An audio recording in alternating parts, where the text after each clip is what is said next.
Praise the Lord. Muli isang mapagpalang araw sa ating lahat mga kapatid. Purihin ang Panginoon. At tayo mga kapatid ay muling dadako sa pag-aaral ng ating search for truth o salita ng ating Panginoon.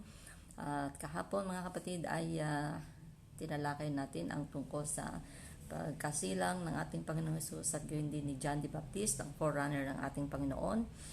At sa pamamagitan ni John the Baptist ay makikita natin kung paano na siya sumisigaw at nangangaral ng tungkol sa repentance. At sinasabi doon na siya ay nagbabautismo ng bautismo sa pagsisisi.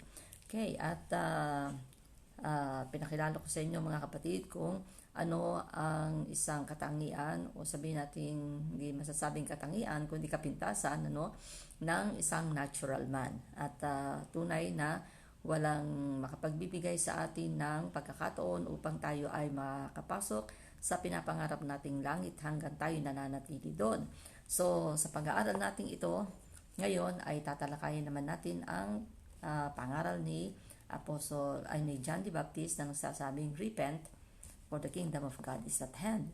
So, pag-aaralan po natin ngayon ang tinatawag na what is repentance.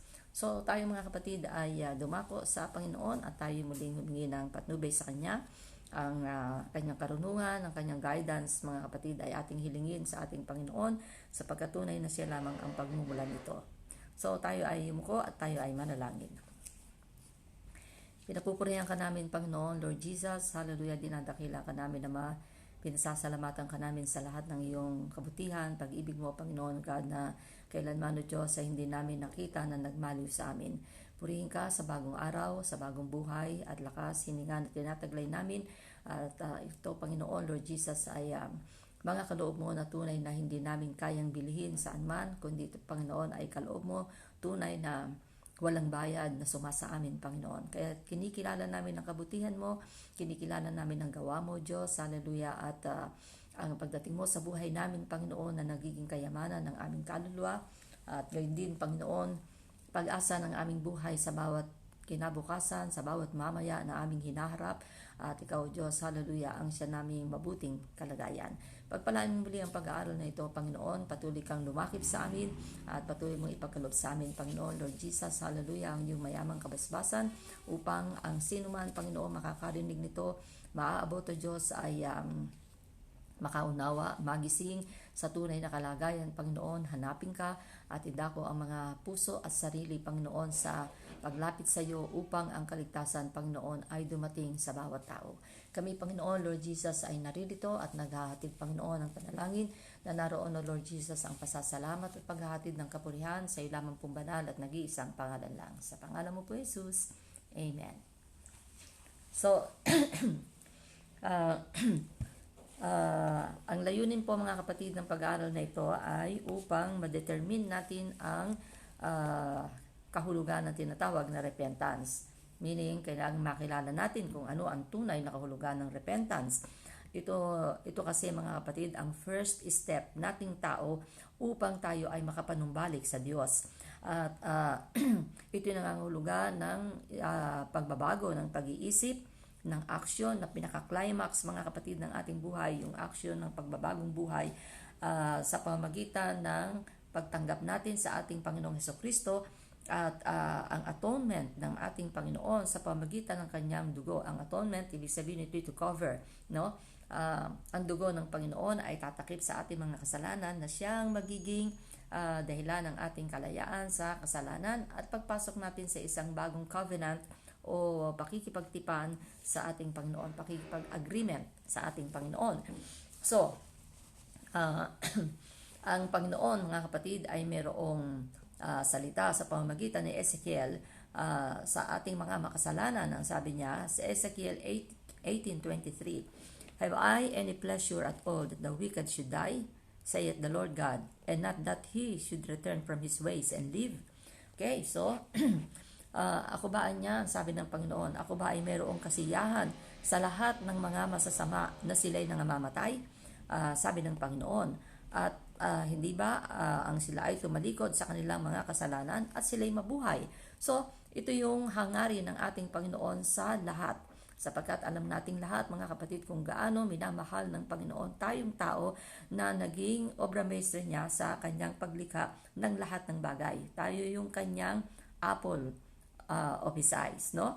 So ngayon, bakit kinakailangan mga kapatid na piliin nating tao ang kasamaan at ang kamatayan? Gayong pwede naman tayong pumili mga kapatid ng buhay sa pamamagitan ng pagsisisi sa mga kasalanan na ating ginagawa. So pwede tayong mabuhay ng matuwid, pwede tayong mabuhay na puno ng pag-asa, payapa, sapagkat wala pong kapayapaan na ibinibigay ang tinatawag na kasalanan. So upang mamatay ang ating kasalanan, kinakailangan po nating humantong dito sa tinatawag na pagsisisi. Ang original na meaning mga kapatid ng repentance ay nangangahulugan na to change one's mind, ang baguhin ang isang pag-iisip. At tayo mga kapatid ay mayroong kapamahalaan sa ating sarili. Sabi nga mga kapatid ay sa lahat ng mga naging pag-aaral natin, tinuturuan tayo ng Panginoon na i-govern ang ating mga sarili. Ang pamahalaan natin ang ating mga sarili. Sapagkat sino po ba magmamahal ng higit sa ating sarili kung hindi tayo? No? Kaya pamahalaan natin ito at sa tulong ng Panginoon sa pamamagitan ng kanyang pamamaraan, sa pamamagitan ng kanyang kautusan, magagawa po nating pamahalaan at disiplinahin ang ating sarili kung yon ang kinakailangan. Kaya nga po meron tinatawag na self-discipline, no? Okay. So, ang banal na kasulatan po mga kapatid ay nagsasabi na ang repentance mga kapatid ay hindi lamang ito emotion na ating nararamdaman, hindi lang yung emotion natin, hindi lang yung feeling natin, kung hindi mga kapatid ang repentance o pagsisisi ay isang decision, no? Hindi po ito ginagawa ng tao na ayaw magsisi ng kasalanan. Hindi po ito ginagawa ng tao na masaya sa kasalanan ng kanyang ginagawa, no? Ang pagsisisi mga kapatid ay decision, hindi po ito emotion, hindi ito pakiramdam, no? Acts 17:30 mga kapatid ay ito ang sinabi ng banal na kasulatan. And the times of this ignorance God winked at, but now commanded all men everywhere to repent. So, yan ang mga panahon daw po ng kamangmangan. Ang ating po mga lakad bilang isang makasalanan, ito po'y kamangmangan sa Diyos. Matalino po ba ang sasabihin nating tao kung tayo ay pumapatay? Matalino po ba tayong tao kung tayo nagnanakaw? Matalino po ba tayong tao mga kapatid kung tayo nakikiapid? No? Palagay ko naman po na uunawaan natin hindi katalinuhan yon.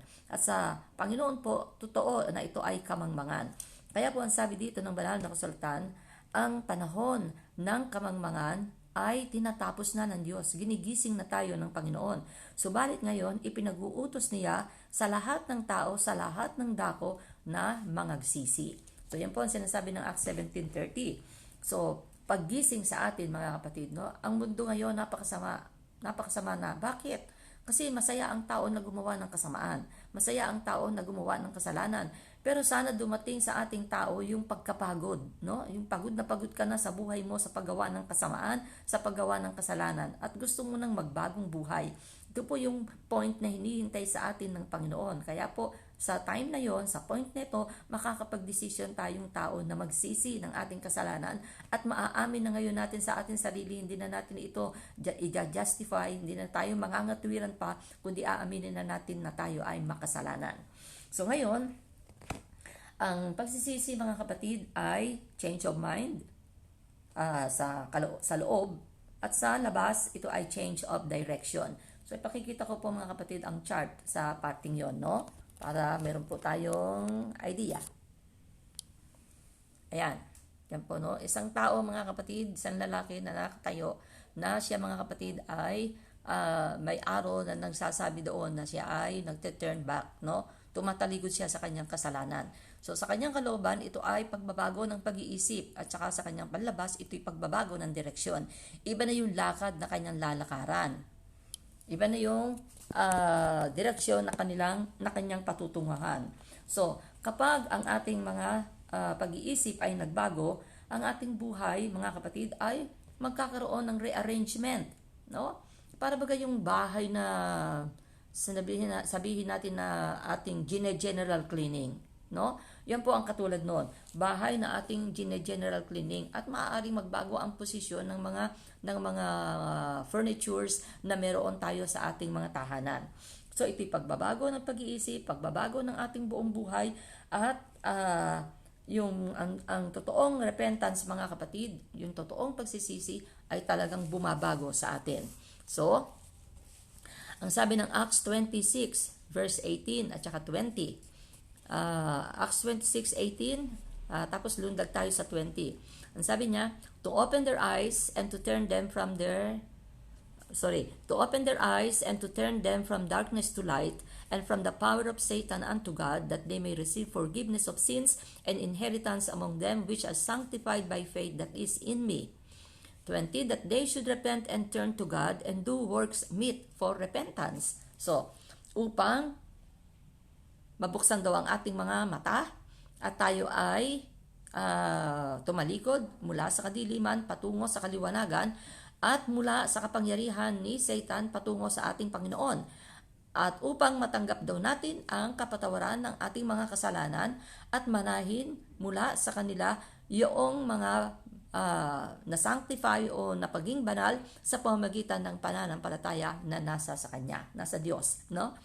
Na sila, mga kapatid, ay magsipagsisi ng kanilang mga kasalanan, manumbalik sa Diyos, at gumawa ng mga gawa na kakatagpo doon sa tinatawag na pagsisisi. Ang ibig sabihin noon, yung mga pagbabagong buhay na ating gagawin. So, repentance is much more than an emotional display of tears, weeping, and groaning. So, yun daw po ang repentance ay higit pa doon sa emotional display na tayo umiiyak, tayo ay tumatangis ng gusto, tayo ay lumuluha ng napakaraming luha. Hindi lang daw po yaon ang kahulugan ng repentance. Hindi po makikita ang repentance sa pamamagitan ng ating maraming pag-iyak, no? Bagaman ang emotion natin ay maaaring affected, talagang iiyak tayo, pero ang tunay na pagsisisi, mga kapatid, ay nagiging mas malalim kesa doon. Ina-acknowledge natin ang ating mga actions, ina-acknowledge natin ang ating mga attitudes na maaaring nagbigay ng sakit sa iba at maaaring totoong naka-offend sa Diyos, no? Sapagkat walang kasalanan na nakalulugod sa Diyos. Totoong nasasaktan natin ang ating Diyos na lumikha sa atin dahil sa mga kasalanan na ating nagagawa. So, samantalang na bubuksan sa atin, mga kapatid, ang katotohanan ito, ang ating malalim na concern tungkol, mga kapatid, dito ay ang ating magiging relationship sa ating Panginoon. At ang kasalanan, mga kapatid, ay nagpapakilala ng kapangitan. Hindi po maganda ang dulot, mga kapatid, ng kasalanan. Pinapapangit po nito tayong tao. Hindi po tayo pinagaganda nito. Katulad ng ating nakikita, mga kapatid, ang ating mga wrongdoings, ang ating mga maling mga gawa ay nag-i-insult, no? Nagbibigay insulto. Iniinsulto natin ang kabanalan ng Diyos, iniinsulto natin, mga kapatid, ang pag-ibig ng Diyos. Sapagkat ang Diyos ay mapagmahal, siya ay banal.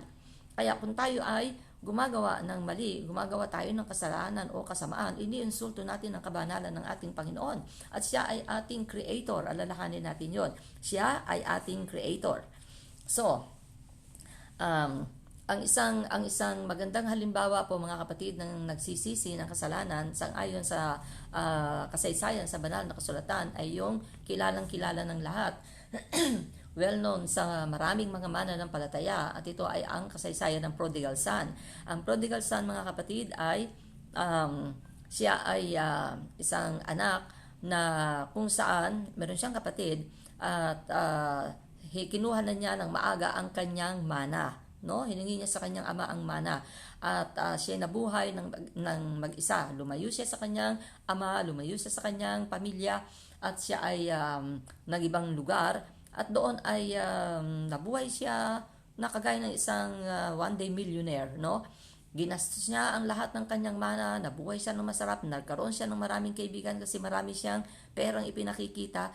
Pero madali lang natapos yun. Alam niyo naman, ang pera, mga kapatid, mabilis lumipad, no? Iniiwanan tayo niya kapag tayo ay hindi naging maingat sa kanya. Kaya kung saan niya gustong lumipad, mga kapatid, ay gagawin niya. So yun, naging one-day millionaire siya, sarap ng buhay niya nung una, pero nang malaon siya ay naghirap. Nawalang lahat ang mga kaibigan niya, at nang malaon, nakikita niya ngayon ang sa kanyang sarili, walang magpakain sa kanya, walang tumulong sa kanya, hanggang naging kasalo siya ng mga baboy na kumakain ng kanilang pagkain. At habag na habag siya sa kanyang sarili. Naisip niya ngayon bigla ang kanyang ama.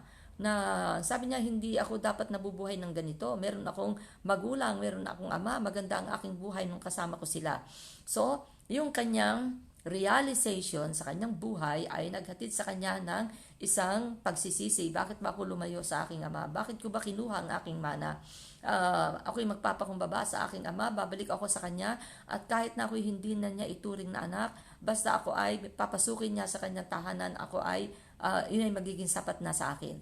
So, nanumbalik siya sa kanyang ama, tinanggap siya ng kanyang ama, at malayo pa siya, sinalubong na siya ng kanyang ama. So, yun ang katulad mga kapatid ng ating kalagayan, na tayo mga kapatid, nabubuhay tayo sa ating sarili, hindi natin kinikilala ang ating Panginoon, hindi natin kinikilala ang ating Diyos. Akala natin maa-achieve natin ang lahat ng bagay, lahat ng pangarap natin na meron tayo dito sa mundong ito sa pamamagitan ng sarili nating lakas, sa pamamagitan ng sarili nating wisdom, sa pamamagitan ng ating sariling knowledge, talent, no, na meron tayo.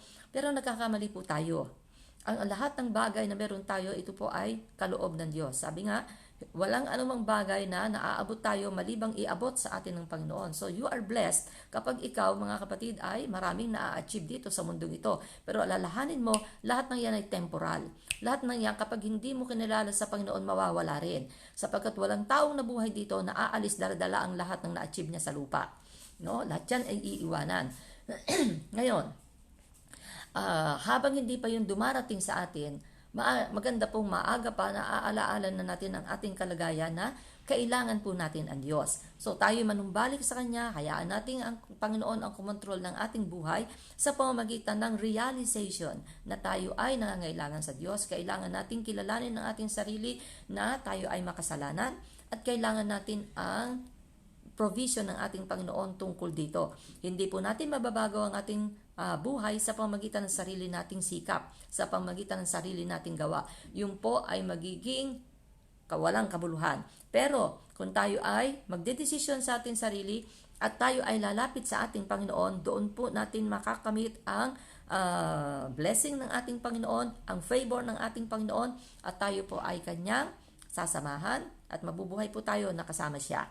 So ngayon, ang unang desisyon, mga kapatid, sa buhay ng isang tao upang makalapit sa Panginoon, mga kapatid, ay upang i-commit sa pamamagitan ng pagkukumit ng kanyang sarili sa Diyos, sa ating Panginoon Jesucristo, at pabayaan siya, pahintulutan natin ang ating Panginoon na maging ating Panginoon at maging master ng ating buhay. So, sa ating natural sinful condition, sa ating pagiging makasalanan naturally, no, ang bawat tao, mga kapatid, na isinisilang sa mundong ito ay yung bang itinalikod ang kanyang sarili sa Diyos, sa kanyang Ama sa langit, at sa kanyang tahanan. So sa ganitong kondisyon, sa ganitong kalagayan, ang ating mga hakbang, mga kapatid, ay nagpalayo sa atin sa plano ng Diyos, upang ang ating eternity ay hindi maging heavenly, ibig sabihin, hindi maging kapangarap, kung hindi ito ay maging nakakatakot para sa atin. Sapagkat kung hindi po tayo magbabago ng ating pag-iisip, alam po natin ang ating patutunguhan, ito ay impyerno. At yan po ay sinasabi ng banal na kasulatan, kung ikaw po hindi naniniwala sa impyerno, dapat hindi ka rin naniniwala sa langit. Pero kung ikaw naniniwala sa langit, well, paniwalaan mo na may impyerno. Sapagkat pareho po yan sinasabi ng Biblia na mayroong langit, mayroong impyerno. So, ang bawat tao, mga kapatid, ay nagta-travel, no? Tayong tao ay kagaya ng isang voyager, yung traveler, no? Na kinakailangan, mga kapatid, na tayo ay huminto sandali, tayo ay mag-stop, mga kapatid, baguhin ang ating pag-iisip, tayo ay tumalikod, mga kapatid, at harapin natin, mga kapatid, ang opposite direction patungo sa Diyos. Na kung ano ang buhay na meron tayo ngayon, tayo ay tumalikod at harapin po natin, mga kapatid, ang bagong daan papunta sa ating Panginoon. Ito po ay napaka-essential, mahalagang action, mga kapatid, na dapat na unang hakbangin nating tao na makasalanan upang tayo ay magkaroon ng harmony sa plano ng ating Panginoon. Okay, so bakit napakahalaga sa Diyos ang tinatawag na pagsisisi. Sapagkat ito ay bagay na ini-insist sa atin ng ating Panginoon. Hindi po ito i-insist, hindi ito ipipilit na gawin sa atin ng ating Panginoon kung hindi po kailangan. Pero dahil sa tayo ay makasalanan, wala pong magiging lunas sa kasalanan yun, kundi ang ating pagsisisi. At si Adam, mga kapatid, no, ay nagkaroon ng isang magandang relationship sa Panginoon nung una, at siya ay nagkasala sa Panginoon. Ang kamatayan ay nagkaroon ng dominion kay Adam. So, ang tao, mga kapatid, na nilikha ng ating Panginoon ay na naging kasiyahan niya ng una ay naging kapanglawa ng ating Panginoon. At hindi na po, mga kapatid, nakawala ang tao sa tinatawag na kapangyarihan ng kasalanan ito. Pero binawi po yon ng ating Panginoon, at hindi siya nalulugod na ang tao ay namamatay na isang makasalanan. Kaya nga po ang Panginoon ay gumawa sa atin ng paraan. So, ang Panginoon ay walang kasiyahan na ang tao ay nasa ganitong kalagayan. So, nireconcile niya tayong tao upang tayo ay muling magkaroon ng spiritual na relationship sa ating Panginoon. Nire-restore niya ang ating original condition. Yung original condition na ang tao, si Adam, ay hindi nagkakasala. So, doon po tayo dinadala. At ang unang step na dapat nating gagawin na yung maputol ang relasyon natin sa kasalanan, at tayo naman ay humiwalay doon patungo sa ating Panginoon upang ma-restore ang ating original condition bilang tao sa ating Panginoon. So, kinakailangan maunawaan nating mabuti, exactly, no? Yung tamang-tama, kung paano tayo magre-repent.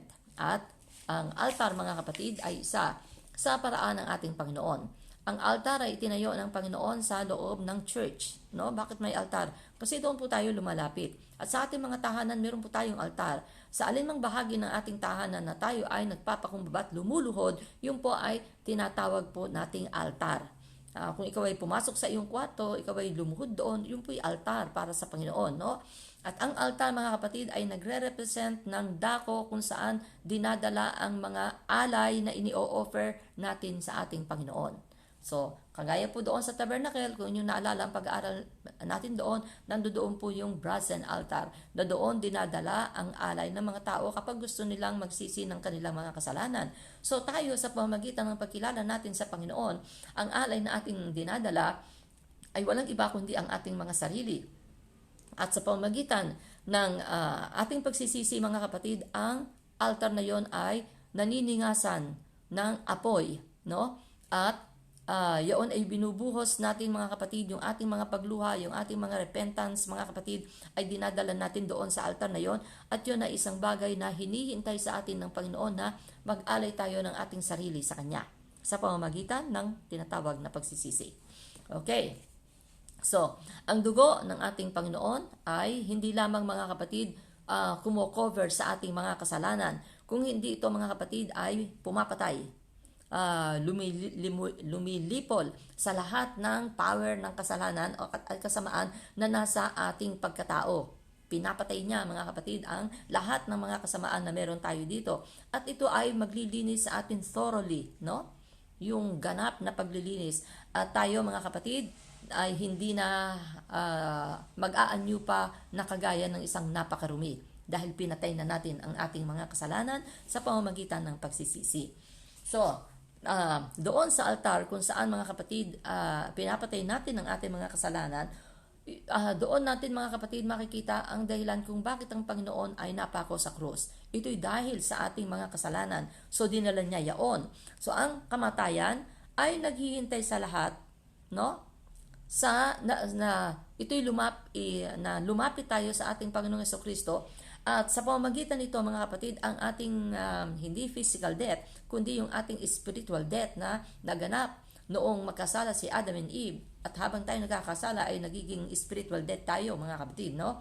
Ay bumubuhay ito, mga kapatid. Inire-restore ng Panginoon ang ating spiritual connection sa Kanya, at hindi na tayo ngayon magiging patay sa Kanya. Unti-unti tayong bubuhayin ng Panginoon mula doon sa kamatayan na gawa at dulot ng kasalanan. So, sana nakuha niyong ibig kong sabihin. Kumbaga sa ay pinatay natin ang ating sarili sa kamatayan, binubuhay naman tayo ng ating Panginoon sa pamagitan ng pagsisisi na ating ginagawa. So, ang ibig sabihin din ng pagsisisi, ito'y 100% submission sa Panginoon, no? Full submission ng ating sarili sa Panginoon. Ipinasasubmit natin ang ating sarili sa Diyos. Ang ibig sabihin, hindi na tayo ang boss ng ating sarili. Hindi na tayo ang boss ng ating buhay. Tinanggap na natin ang ating Panginoon na siya ngayon ang ating maging Diyos, ang ating maging boss, ang ating maging master, ang ating maging Lord. No? Yun ang ibig sabihin ng Jesus is Lord, mga kapatid. Siya yung ating master. Okay? So, yung old man natin, yung body of sin, mga kapatid, ay kinakailangang mamatay. Dahil ito yung naghahatid sa atin ng kapangitan sa ating pagkatao dahil sa kasalanang tinataglay natin. So, ang Romans 6:6, mga kapatid, ay nagsabi, knowing this, that our old man is crucified with him, that the body of sin might be destroyed, that henceforth we should not serve sin. Yan. Na maalaman niya ito, sabi ni Apostle Paul, na ang ating lumang pagkatao ay ipinako kasama si Jesus, na upang ang katawan na nagkakasala ay ma-destroy, no? Mawasak. At sa gayon ay hindi na tayo maglingkod pa sa kasalanan. So, kaya nga po, ang sabi ko sa unahan pa man, ang repentance ay decision. Hindi po ito emotion. No? Hindi lang po ito luha, hindi lang to feeling na ikaw ay umiiyak, mga kapatid, no? Ang pagsisisi is more than that, no? Ito ay decision. So ang sabi ng Galatians 5:24, and they that are Christ have crucified the flesh with the affections and lust. Yan po. So, at yaong mga na kay Kristo ay ipinako sa krus ang kanilang mga laman, kasama ang kanilang mga affections at ang kanilang mga pita, yung nasa ng laman. So, ipinapako natin, pinapatay natin yon kasama ng pagkapako ng Panginoon sa krus, dahil yun ang dahilan ng kanyang pagkapako sa krus, yung ating mga kasalanan. So, sa pamamagitan ng ating pagsisisi, ipinapako natin yon, pinapatay natin ang ating mga kasalanan kasama ng ating mga affections sa mundong ito. Yung mga hilig natin sa mundong ito na hindi marapat sa Diyos, at kasama na yung ating pagnanasa, yung mga pita ng ating laman. So, sa altar, mga kapatid, iniiwanan natin ang Satan's family, no? Yung pamilya na ni Satan, yung mga kasamahan natin noon na nabubuhay sa kasalanan. For example, ikaw ay drug addict, no? At gusto mong magbagong buhay. Patuloy ka bang makikisama sa kanila kung gusto mong magbago? Of course, tatalikuran mo sila. So, yung pamilyang yon, iiwanan mo. Yun ang ibig sabihin. Kung ikaw ay kasama ng mga tropa ng mga magnanakaw, iiwanan mo yon. Yun ang ibig sabihin nun. So, upang magkaroon tayo ng panibagong relationship sa isang bagong pamilya, at yun ay ang pamilya ng ating Panginoon. Nang si Jesus, mga kapatid, ay nabuhay na maguli. Siya ay nagtagumpay, mga kapatid, sa mga paraan ng tao, sa kanilang mga kasamaan, sa mga paghamak na ginawa ng tao sa ating Panginoon. Nagtagumpay ang Panginoon sa kanyang kapanahunan nang siya narito sa lupa. At yaon, mga kapatid, ay nagbigay ng tagumpay sa mundong ito. Kaya meron tayong pag-asa ngayong lahat upang tayo ay makapagpatuloy sa isang bagong buhay sa pamamagitan ng ating pasisimulang bagay, ang pagsisisi na tinatawag. Ang Genesis 4:26, mga kapatid, no? Genesis 4:26. Sabi niya, and to Seth, to him also there was born a son, and he called his name Enos. Then began men to call upon the name of the Lord. Yan, mga kapatid, no? Sa pamamagitan ng dugo ngayon ng Panginoon, na hindi man natin nakikita literally na kapag tayo nagsisisi ng ating kasalanan, yung dugo ng Panginoon na tumigis doon sa cross ng Kalbaryo ay tumatakip sa atin. Kaya makakaramdam po tayo ng kaginhawahan kapag ginagawa po natin ang totoong pagsisisi, sapagkat pinalalaya po tayo ng Panginoon sa kapangyarihan na dulot ng kasalanan, at makakapagsimula po tayo ngayong magpuri sa ating Panginoon. So, hindi po tayo makapag-worship sa Panginoon kapag po tayo ay mayroong taglay na kasalanan dala-dala sa ating mga sarili. So, ang sabi nga, mga kapatid, yung mga tao, mga kapatid, na nagsisisi ng kasalanan ay tumatawag sa Panginoon. Tinatawag nila ang ating Panginoon. Bibigyan ko po kayo ng halimbawa sa Genesis 12:8. ay sinabi, mga kapatid, 12:8. Ang sabi niya, "And he removed from thence unto a mountain on the east of Bethel, and pitched his tent, having Bethel on the west, and Hai on the east. And there he builded an altar unto the Lord, and called upon the name of the Lord." Yan. So, nakakatawag po ngayon tayo sa Panginoon. Nasasabi natin, Ama, patawarin mo kami, Panginoon. Lord Jesus, ikaw Panginoon o God ay pinagkasalahan namin. So natatawag po natin ang ating Panginoon. Noon hindi po natin mabanggit ang pangalan niya samantalang tayo nabubuhay sa kasalanan, no? At gayon din mga kapatid, ang iba pang mga tao, kagaya na sinasabi sa Acts chapter 2 verse 21, "And it shall come to pass that whosoever shall call on the name of the Lord shall be saved." Yan. Pag-asang binibigay sa atin ng Panginoon, sino mang tumatawag sa kanyang pangalan ay maliligtas. So inililigtas po ng Panginoon ang taong tumatawag sa kanya.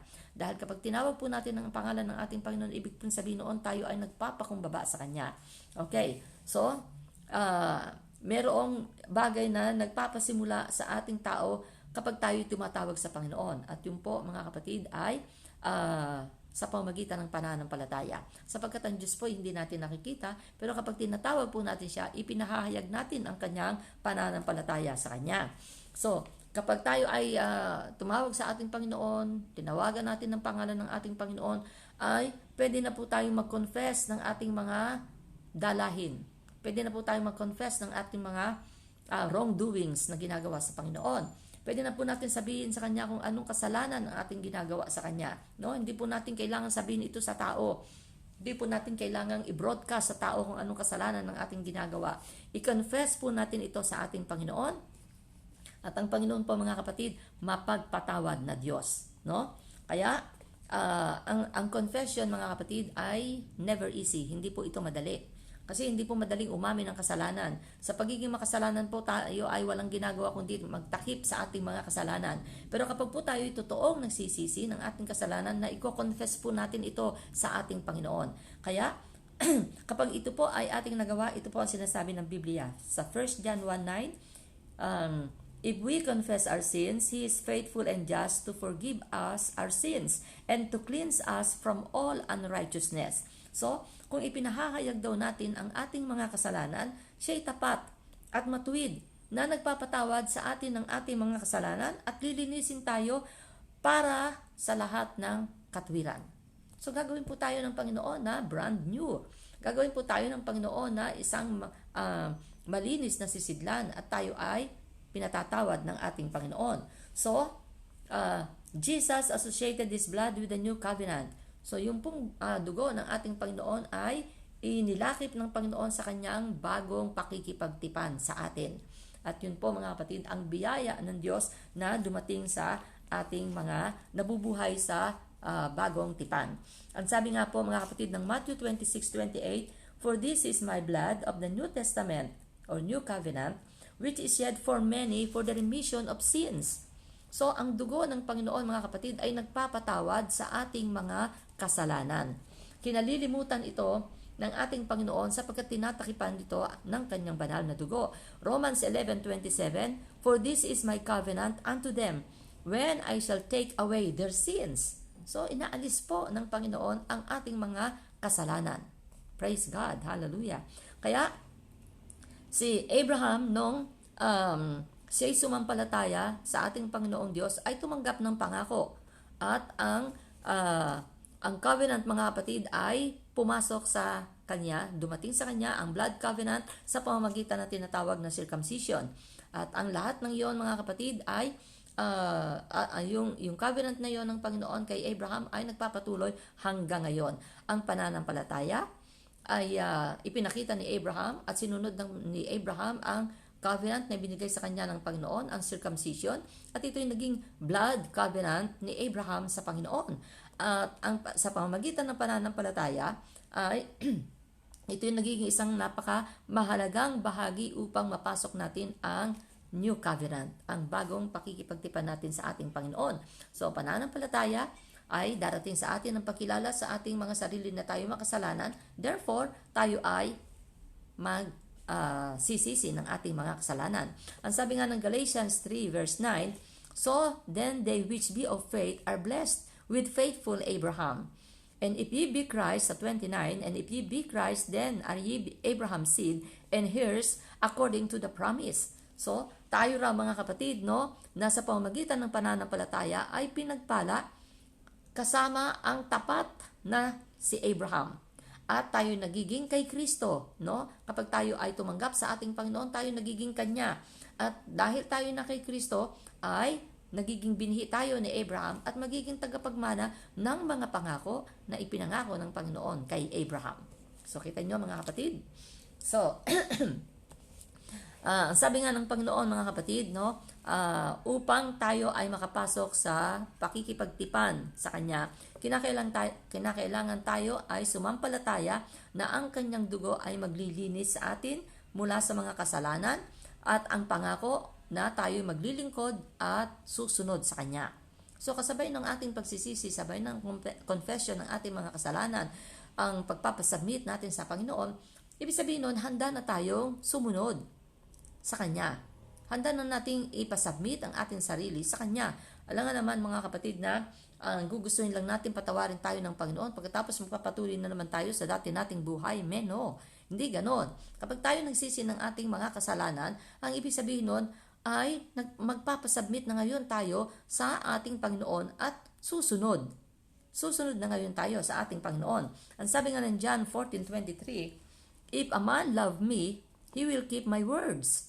And my Father will love him, and we will come unto him and make our abode with him. So, kung minamahal niya ako ng tao, iingatan niya ang aking mga salita. At ang aking Ama ay magmamahal sa kanya, at kami ay darating, paroroon kami sa kanya, at kami mananahan kasama siya. Ayun, yun ang pangako ng Panginoon. So, sasamahan tayo ng ating Panginoon. So, salvation begins at an altar. No? Ang kaligtasan ay nagsisimula sa altar. Mga kapatid, pwede kang gumawa ng altar dyan sa tahanan mo. Lalo na ngayon, di tayo makapag-church. Pero, ang altar, mga kapatid, ay pwede nating gawin sa ating tahanan. Ang tayo'y lumuhod, ang tayo ay kumilala sa ating mga wrongdoing, sa ating mga ginagawang mali sa Panginoon, tayo'y magsisi, at ang ibig sabihin nun, tayo nagpapasubmit sa Kanya, handa na nating sundin ang tinig ng ating Panginoon. So, ang sumunod mga kapatid ay ang restitution. Okay, pakikipagkasundo mga kapatid, no? Yung restitution, sobra pa ito sa reconciliation. Mas malalim pa itong restitution kaysa reconciliation.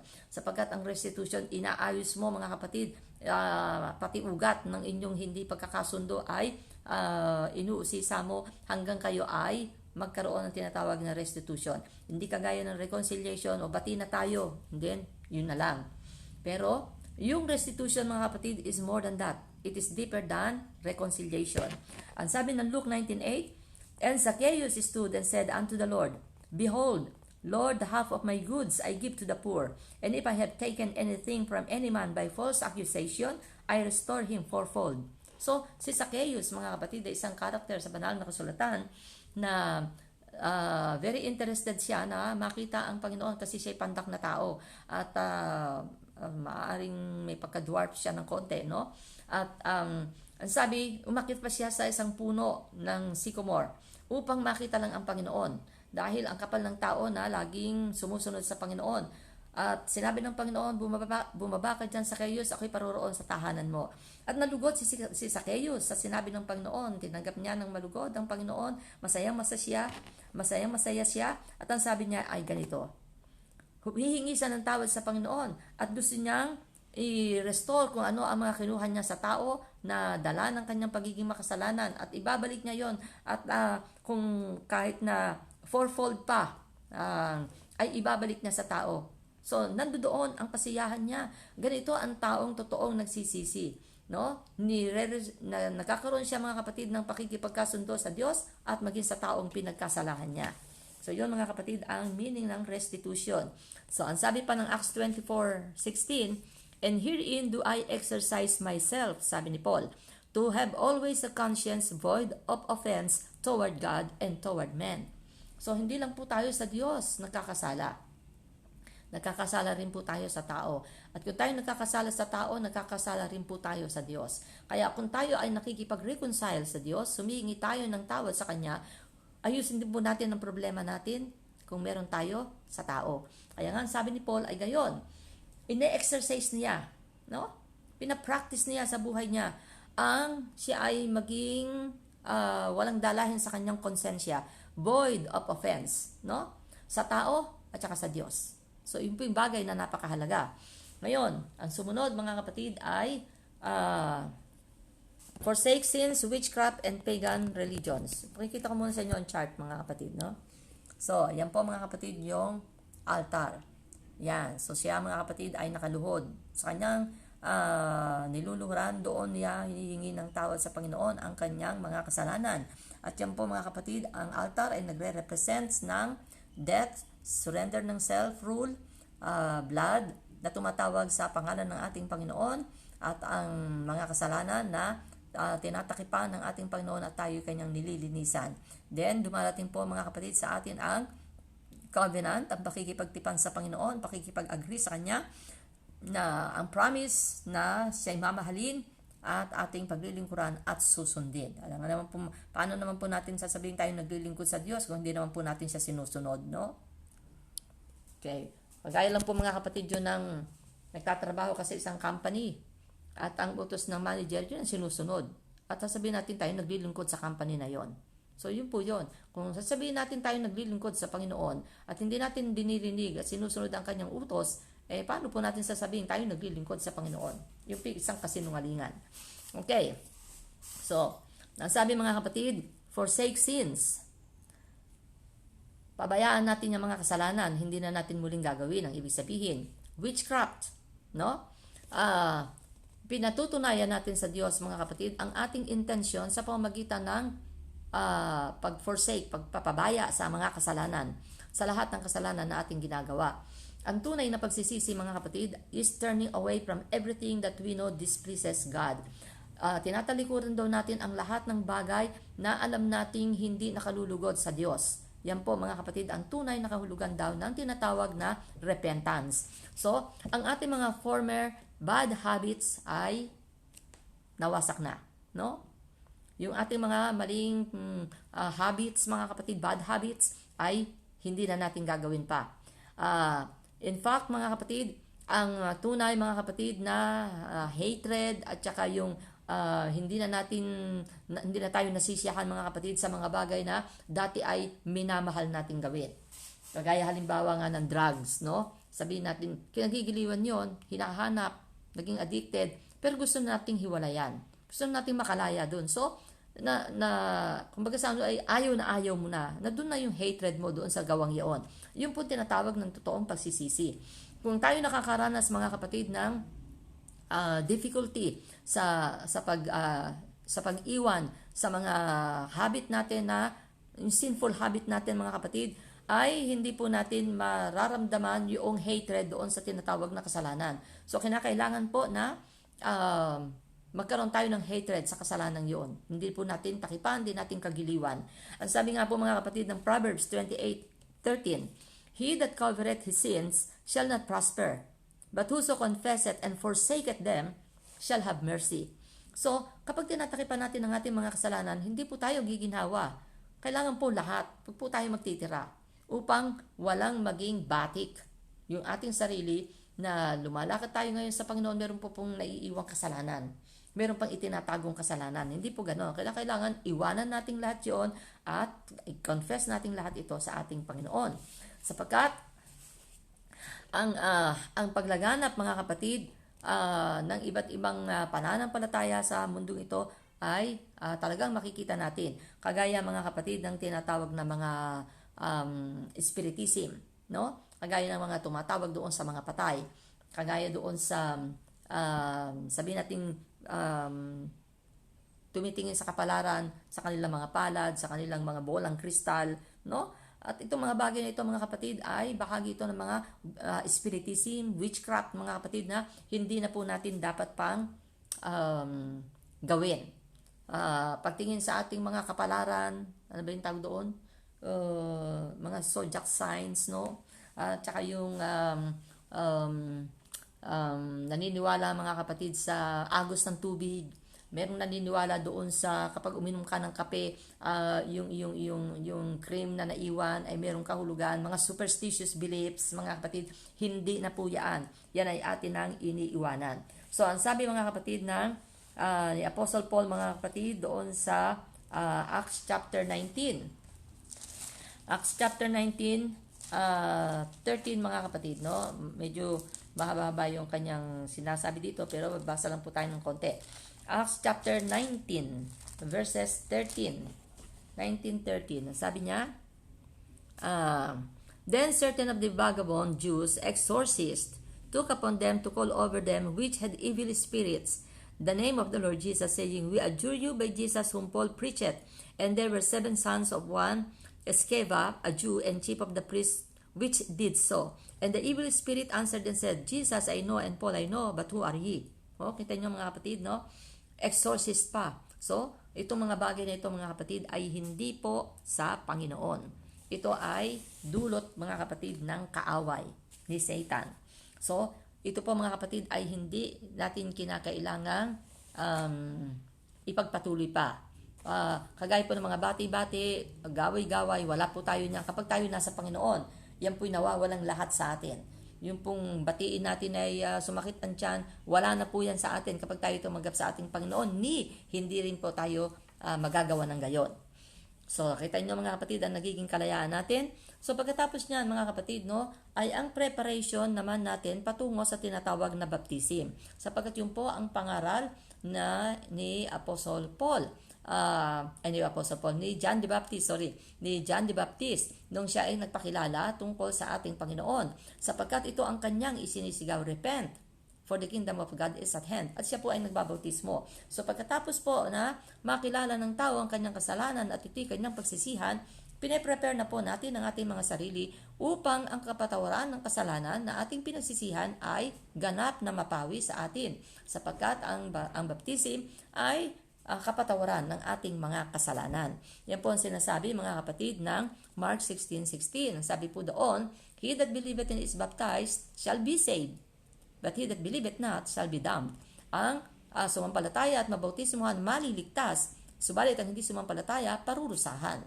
Kaya maganda na po yung sumampalataya at sumunod para po tayo ay maligtas. At gayon din mga kapatid, ang karanasan ng isang tao sa banal na kasulatan at ito si Cornelius na sa Acts chapter 10 ay mababasa nyo ng buo ang kanyang buong kasaysayan kung papaano na siya mga kapatid ay tinuruan pa ng Panginoon ng marapat gawin na siya dapat na magpatawag kay Apostle Peter upang ituro sa kanya mga bagay na gagawin at pinangaralan siya ni Apostle Peter kasama ang kanyang buong pamilya at ng araw na yon sila ay nakareceive ng Holy Ghost at sila ay nabautismuhan.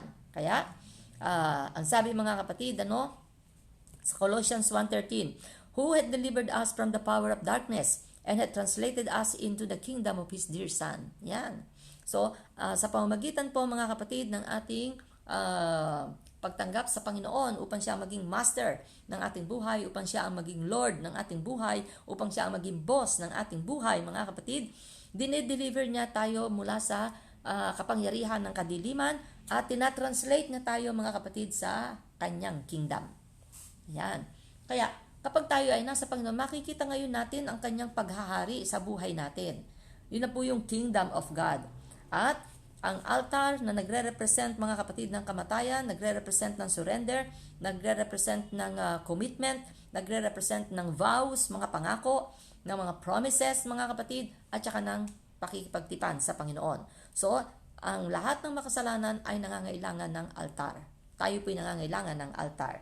At ang bawat saint, mga kapatid, ay kailangan din na magkaroon ng altar upang i-renew natin lagi ang ating mga promises sa ating Panginoon. Samantalang, ina-adapt po natin mga kapatid ang ating Panginoon, ina-adapt natin ang kanyang attitude, ang kanyang karakter, ang kanyang katangian, ang kanyang mga kapatid attributes, no? Ay magsisimula po tayo sa tinatawag na repentance. So, sabi po nga dito sa chart, making Jesus our Lord and Master is the basis for entering into covenant with Him. Yan. Ang gawin po natin na si Jesus ay ang ating Panginoon at Master ng ating buhay, ang basis mga kapatid, no, para pasukin natin ang pakikipagtipan sa Kanya. So, magsimula po nawa tayo mga kapatid na kumilala sa ating mga sarili na tayo mga kapatid ay isang makasalanan at i-confess natin yung gumawa po tayo ng altar sa ating tahanan.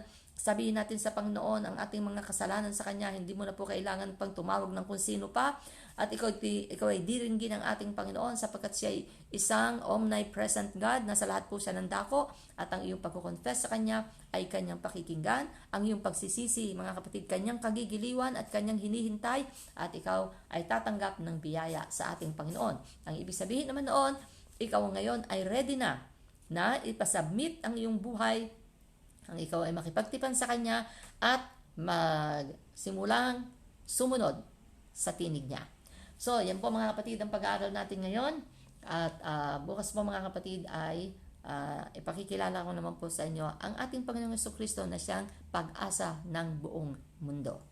So marami pong salamat sa inyo mga kapatid at patuloy po tayong pagpalain ng ating Panginoon. Sana po maunawaan ninyo ang kahalagahan ng unang hakbang na ito upang tayo makalapit sa ating Panginoon. Hindi po lahat ng nakapagpasimula na sa bagay na ito, yung po mga tumatagal na sa pananampalataya, hindi po natin masasabing hindi tayo nakakagawa ng kasalanan sa Panginoon. At ang altar po sa ating mga tahanan ay muli po nating itong linisin ng ating mga luha. Atin po itong muling luhuran at tayo po muling magkaroon ng isang bagong commitment, covenant sa ating Panginoon upang dinggin ang Kanyang tinig at patuloy na siya gawing master ng ating buhay. Amen. So, pagpalain po tayo ng Panginoon, tayo po magpasalamat sa Kanya at tayo manalangin. Dear Jesus, purihin Panginoon ang pangalan mo, minamahal ka namin Ama, iginagalang ka namin, iginagalang po namin Panginoon ang mga salita mo Diyos, hallelujah, niluluwalhati ka namin Panginoon, wala kaming pangalan na gustong itaas sa buhay na ito, kundi ang pangalan mo, sapagkat ang pangalan mo sa amin ay nagligtas, nagpatawad sa aming mga maraming kasalanan Panginoon, luminis sa amin at patuloy Panginoon na nagpapatawad sa amin. Salamat Panginoon sa pag-asa na ipinagkakaloob mo upang kami Panginoon God ay makatawag sa iyo, upang kami makalapit sa iyo ng buong laya at ang langit ay binubuksan mo para sa amin, ang pandinig mo ay gayon din Panginoon upang pakinggan ang aming mga panalangin, ang aming mga daing, ang aming mga request Panginoon at makita namin Panginoon Lord God, hallelujah, na ikaw ang Diyos na hindi nagbabago, ikaw ay nananatiling ikaw sa kabutihan, sa kagandahang loob, sa pagmamahal, sa pagpapatawad, sa kabanalan Panginoon o God Lord at maging sa katwiran. Kaya Panginoon, Lord God, kinikilala ka po namin Ama, pagpalain mo Diyos ang gawain ngayon, ang mensaheng iniwan Panginoon Lord God, hallelujah, sa pandinig ng iyong mga anak, na nawa Panginoon ito'y dumaloy sa kanilang pangunawa, umabot sa kanilang mga puso Panginoon Lord God at sa lahat ng maaabot nito upang sa gayon Panginoon Lord Jesus, hallelujah, ay maging mababa ang loob ng sinumang makakarinig nito Panginoon, magpakumbaba sa iyo at aminin, Panginoon o God, ang sariling kalagayan sa harapan mo, Panginoon, upang ikaw, o Diyos, sa iyong mapagpatawad na puso, mahabaging kalooban, Panginoon, Lord Jesus, at paningin na puno ng awa, ay dumuon, Panginoon God, at maghatid ng pagpapatawad sa lahat. Salamat sa iyo, Panginoon, Lord Jesus, patawarin mo kami sa lahat ng aming mga kamalian sa buhay, sa lahat ng aming mga pagkukulang, sa lahat ng aming mga kasalanan. Patuloy mo kami, Panginoon, tuwid, patuloy mo kaming i-guide, i-lead, Panginoon, upang magawa namin, Panginoon, Lord Jesus, hallelujah, ang mga bagay na mabuti at siyang kalugod-lugod sa iyong paningin. Ito dalangin namin, Panginoon, Lord Jesus, na kasama niyon, Panginoon, ang aming taus-pusong pasasalamat, ang aming pagmamahal, ang aming pananampalataya, at ang kaluwalhatian, Panginoon, na ibinabalik po namin, O Diyos, hallelujah, sa iyo lamang pong banal at nag-iisang pangalan. Sa pangalan mo po, Jesus, namin Diyos. Amen. The Lord bless you mga kapatid at magandang araw po sa inyong lahat. Pagpalain po kayo lagi ng ating Panginoon. Ingatan ninyo ang inyong mga sarili at patuloy po ninyong gawin na makasunod tayong lahat sa kalooban ng ating Panginoon. God bless po ng marami. Bye-bye.